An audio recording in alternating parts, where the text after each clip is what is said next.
রাধে রাধে, শুভ সকাল বন্ধুরা। তোমরা সবাই কেমন আছো? আশা করি খুব ভালো আছো। আমিও খুব ভালো আছি। মুর্শিদাবাদের ছোট্ট একটি গ্রাম থেকে আমি মেনকা, আমার চ্যানেলে তোমাদের সবাইকে স্বাগত। তো দেখো, সকালবেলাতে তোমার সমস্ত কাজ করে নিয়েছি, বাসি কাজ করে নিয়ে কিছু জামা কাপড় কাচা ধোয়া করে নিয়েছি, করে নিয়ে স্নান করে একদম চলে এসেছি ছাদে। তবে আজকের ভিডিওটা শুরু করছি তোমাদের ধরো ছাদে থেকে। তো পুরো ভিডিওটা দেখতে থাকো, আশা করছি খুব ভালো লাগবে।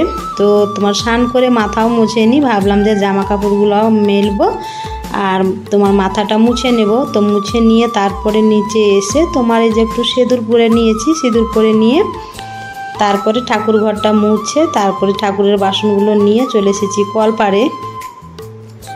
তো কলপাড়ে চলে এসেছি। তো এসে এই যে ঠাকুরের বাসনগুলো মাজবো। আর এই যে ঠাকুরের বাসনগুলো কি বলো তো, এগুলো হচ্ছে যে তোমার পেতলের বাসন। তো আমি এই দেখো মানে এই কৌটোর মধ্যে তোমার লেবু আর হচ্ছে বাসন মাজার সাবান আর কিছু ধরো বালি এর মধ্যে মিশিয়ে ধরো রেখেছি। তো এগুলো দিয়ে ধরো একটু যদি চেপে চেপে বাসনগুলোকে ধরো মাজা যায় তো বেশ চকচক করে আর দেখতেও বেশ ভালো লাগে। তো একটু সময় লাগে ঠিকই, কিন্তু জিনিসটা দেখতে বেশ ভালো লাগে। তো দেখো আমি সব জিনিসগুলোকে বেশ ভালো করে মাজলাম, মেজে নিয়ে তারপরে এই যে ধুয়ে নিচে একটা একটা করে ধরো ধুয়ে নিব। তো ধুয়ে নিয়ে তারপরে তোমার কি করব বলো তো, যে এখনও ফুল ভাঙা হয়নি। তো ওই যে দেখতেই পাচ্ছ কলপাড়ে যে এখনও গাছের ফুল গাছেই আছে। তো ওটা হচ্ছে পঞ্চজবার গাছ। তো আজকে দেখছি অনেক ফুল দিয়েছে, তো দেখতেও বেশ ভালো লাগছে। তো বাসনগুলোকে মেজে রেখে তারপরে যে চলে আসলাম তোমার ভাত বসাতে। কেন বলো তো, যে আজকে হচ্ছে যে শনিবার। তো ভাবলাম যে শনিবারের জন্য ধরো একটু ধুনো দেব। তো সেই কারণে ভাবলাম যে আগুনের তো ধরো দরকার আর ভাত তোমাকে বসাতেই হবে। তো ধরো একটু পরে হলেও বসাতে হবে আর একটু আগে হলেও বসাতে হবে। তো সেই কারণে ভাতটা তোমার বসিয়ে দিলাম। এদিকে তোমার আগুনটাও নেওয়া হবে আর তোমার এদিকে ধরো ভাতটাও আস্তে আস্তে আমার হবে। তো সেই কারণে ভাতটা বসিয়ে দিলাম।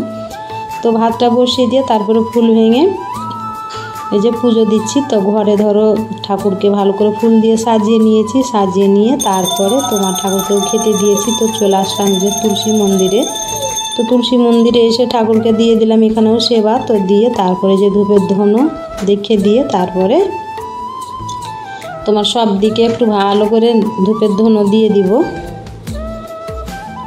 তো এই যে দেখতেই পাচ্ছ যে একটু গোয়ালেও দেখিয়ে দিলাম আর এই যে একটু সূর্যদেবকেও দেখিয়ে প্রণাম করে নিলাম। করে নিয়ে তারপরে যে প্রত্যেক ঘরে ঘরে তোমার ধূপের ধুনো দেখিয়ে দিব।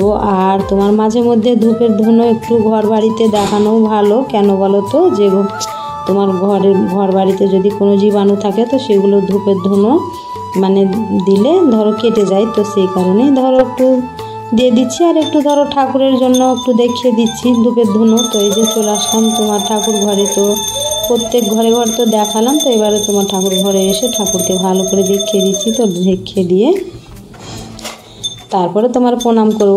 আর কি বলো তো, যে আজকে হচ্ছে যে তোমার উনুনের আগুনটা ধরো কাঠ দিয়েছি। তো কাঠের আগুনটাও মনের মতো পেয়েছি। আর তোমার কি বলো তো, যে আগুন আমার মানে কি মনে হয় যে ধূপচির মধ্যে যতক্ষণ আগুন থাকবে ততক্ষণ মনে হয় যে ধূপ দিয়েই যাবো বেশ ভালো লাগে ধূপ দিতে। তো এই যে ঠাকুর প্রণাম করে একদম চলে আসলাম রান্নাঘরে। তো রান্নাঘরে এসে তোমার এই যে চা খাবো। তো তোমার পুজো করে চাল ধুয়ে দিয়ে দিয়েছি হাঁড়ির মধ্যে। তো যখন আমি ধরো ধূপের আগুন আনতে গিয়েছিলাম তখনই জল ফুটছিল। তো ধরো পুজো করে চাল দিয়ে দিলাম হাঁড়ির মধ্যে। তো চাল দিয়ে তারপরে যে চলে আসলাম রান্নাঘরে। তো রান্নাঘরে এসে যে একটু চা খাবো। তো এখন যদি চা না খাই তো আর একদম রান্নার দিকে চলে গেলে আর চা খেতে পাবো না। তো সেই কারণেই ধরো একটু চা করে নিচ্ছি। তো চা করে নিয়ে চা খেয়েও নিয়েছি, খেয়ে নিয়ে তারপরে তোমার ধরো যে শনিবার বললাম যে শনিবার আজকে। তো আজকে করব ছোলার ডাল। তো এই যে ছোলার ডালটা ধরো এই যে প্রেসারের মধ্যে তোমার সেদ্ধ হতে দেব। তো সেই কারণে ধরো ধুয়ে দিয়ে দিলাম। তো ভাত তো ওদিকে তোমার বসিয়ে দিয়েছি, ভাতটা হচ্ছে আর এদিকে ডালটা বসিয়ে দিলাম। তবে এই যে বিছানা আজকে ঝাড়া হয়নি, কেন বলো তো, যে আমার ছেলে মেয়ে দুটো শুয়েছিল, তো ওদেরকে উঠতে বলছি, তো ওরা উঠছে না। তো ওরাও ঘুমিয়েই ছিল। তো আমি আবার ঘরগুলোকে ঝাড় দিয়ে নিয়ে মুছে বাইরের কাজ করে নিয়েছি। তো বিছানাটা ভাবলাম যে থাক, ওরা ঘুমিয়ে থাকুক, আমি পরে ঝেড়ে নেব। তো ওরা উঠে তো পড়তে চলে গেছে, তো সেই কারণে বিছানাটাকে একটু ঝেড়ে পরিষ্কার করে নিলাম। করে নিয়ে তারপরে এবার আবার রান্না করতে যাব। তো বিছানাটা ঝেড়ে নিয়ে তারপরে যে চলে আসলাম রান্না করতে। তো এই যে ভাত হয়ে গেছে, তো ভাতটা এই যে ফ্যান ঝরাতে দিয়ে দিয়েছি। তো ফ্যান ঝরাতে দিয়ে তারপরে এই যে আজকে করব পটল ভাজা করব, আর এই যে আলু মোটা মোটা করে বানাবো। তো এখনও বানানো হয়নি, এই যে রেখে দিয়েছি। তো কালো জিরে দিয়েছি, কালো জিরে দিয়ে এই যে আলু ভাজা করেছি। তো কালো জিরে দিয়ে আলু ভাজা করলে বেশ ভালো লাগে খেতে। আর ওদিকে তো ডাল সেদ্ধ হয়ে গেছে। তো পটল ভাজা করলাম, আর এই যে আলু ভাজা করলাম, আর এই যে টমেটোর চাটনি করছি। তো টমেটোর চাটনি, আর এদিকে ছোলার ডাল করব। তো আজকে সব নিরামিষ রান্না। তো চাটনিটা হয়ে গেল। তো চাটনিটা হয়ে যেয়ে তারপরে শেষের বেলায় ডালটাও তেলে দিয়ে দিয়েছি।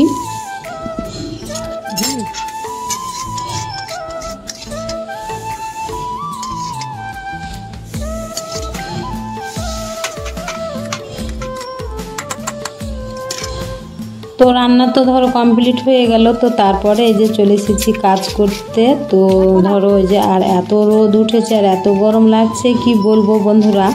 তো এগুলো হচ্ছে যে পাটকাঠি। তো পাটকাঠি নিয়ে এসেছে বড়মশাই। তো এগুলো কিনে নিয়ে আসলো।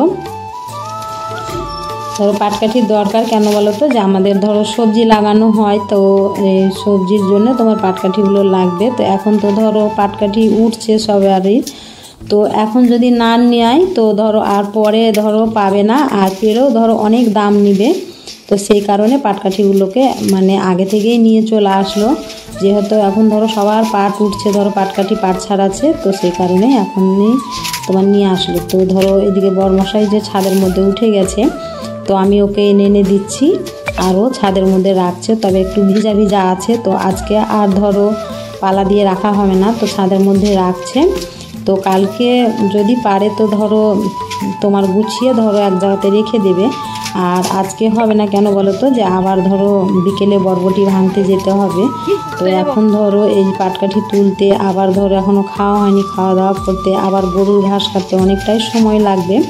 তো আজকে আর গোছানো হবে না, তবে ছাদের মধ্যে তুলে রাখছে, রাস্তার মধ্যে তো আর রাখা যায় না। তো সেই কারণেই আমাকে বললো যে তুমি এনে দাও, আর আমি ছাদের মধ্যে তুলে দিই। সেই জন্যই আমি এনে দিচ্ছি। আর রোদ দেখতেই পাচ্ছ, এত রোদ লাগছে। তো তারপরে এখন তোমাদের সঙ্গে দেখা হচ্ছে সন্ধেবেলায়। তো সন্ধেবেলায় কি বলো তো, যে মাঠে এই যে বললাম না যে বরবটি ভাঙতে গিয়েছিলাম, আবার ঘাসও নিয়ে এসেছি দুজনেই। তো এখন একটু খিদে পেয়ে গেছে, তো এই যে মুড়ি মাখিয়ে নিয়েছি। তো মুড়ি মাখিয়ে নিয়ে এই যে খেয়ে নিচ্ছি। তো মুড়িগুলো আমি একাই খাইনি, ছেলে মেয়ে দুটোও খেয়েছে। তবে এখন তোমাদেরকে আমি একাই দেখাচ্ছি, কেননা যে ওরা তো ভিডিওতে আসেই না, তোমরা দেখতেই পাও। তো তারপরে খেয়ে নিয়ে একটু বসেছি, বসিনি, একটু বসে বসে মোবাইল দেখেছি। তো মোবাইল দেখে তারপরে যে রুটি করে চলে এসেছি খাওয়া দাওয়া করতে। তো 4 জনের জন্যই খাবার বেড়ে নিচ্ছি। তোমার ভিডিওটা এখানেই শেষ করছি বন্ধুরা। ভিডিওটা যদি ভালো লেগে থাকে লাইক কমেন্ট শেয়ার করতে একদম ভুলবে না। সবাই খুব ভালো থেকো, সুস্থ থেকো। দেখা হচ্ছে আবার একটা নতুন ভিডিওর সাথে।